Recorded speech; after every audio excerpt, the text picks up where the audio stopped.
Assalamu alaikum wa rahmatullahi wa barakatuh. Nahmadu wa nusalli ala rasulil karim. Amma ba'd.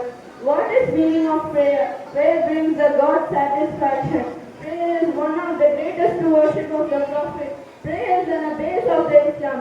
Prayer is an identification of Islam. Prayer is an identification of Muslims. Prayer avoids the unwanted matter. Prayer avoids the unexpected dangers. Prayer avoids the unexpected dangers. Prayer reduces the effect of sin. Prayer is the key of heaven. Prayer gives dissatisfaction to Shaitan. Prayer avoids and removes the problem. Prayer is a good weapon for our enemies. Prayer gives the enhanced life.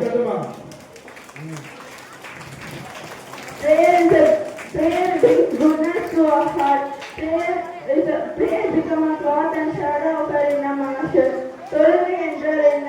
தொழுகை இறைவனின் திருப்தியை பெற்றுத் தரும். தொழுகை நபிமார்களின் உயர்ந்த சுன்னத்தாகும். தொழுகை இஸ்லாத்தின் அடிப்படையாகும். தொழுகை இஸ்லாத்தின் அடையாளமாகும். தொழுகை முஸ்லிம்களின் அடையாளமாகும். தொழுகை அருவருப்பான விஷயங்களை தடுக்கும்.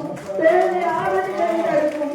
தொழுகை வேதனைகளை தடுக்கும். தொழுகை செல்வத்திற்கு சாவியாக இருக்கும். தொழுகை ஷைத்தானிற்கு வெறுப்பை ஏற்படுத்தும். தொழுகை கவலைகளை போக்கும். தொழுகை வாழ்க்கையில் நிம்மதியை தரும். தொழுகை எதிரிக்கு பலமான ஆயுதமாகும்.